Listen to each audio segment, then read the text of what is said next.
Hamish and Andy. Saw a fellow trying to have a conversation with another Japanese fellow, Yep. and the Japanese fellow didn't speak English, and vice versa. Yep. Right. And what this guy was doing really highlighted what I must have been doing during my whole trip when I went to Vietnam recently. Yep. And there's three things that people try and do when trying to communicate, and there's a language barrier. I think deep down we all think the language barrier is breakable. Yes, we do. Instantly, Yeah. without having to learn a language. Now, I'll go through the three things. I'm sure you can pick them anyway. Yeah. We speak louder. We do. As if volume is the real issue. Is it possible the language barrier, you're just on the other side, you can't hear me? Yeah, exactly. Is it possible we've stuffed this up and we both speak the same language, just at different volumes? It's got nothing to do with alphabet or dialect. Yeah. It's just different volumes. Yeah, so it's a little bit of, this is the English alphabet, A, B, C, D, E, F, G. Yeah. This is the Chinese alphabet, A, B, C, D. Yes. Just go louder. Exactly. Then, if that's not working, Yeah. the second thing people try and do is cut words out. Yep. As if shorter sentences... Cut the fat out.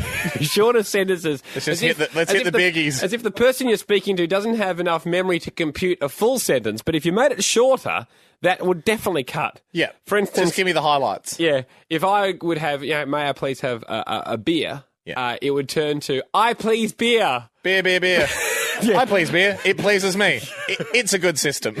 And but again, doesn't work. No. The final one I found is an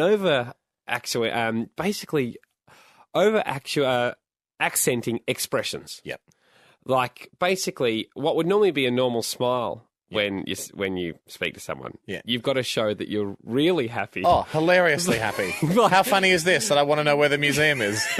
Isn't this the greatest moment we've ever had? When the food was arriving for us when we were overseas, instead of what you would normally do in say, Australia, where you just politely go, thanks very much, with a normal smile, you'd have wide eyes like a crazy person going, thank you! These rice crackers are the best thing that's ever happened to us. People must be looking at us going, these guys must not eat in their How country. appreciative are they? Here's an interesting fact I heard the other day.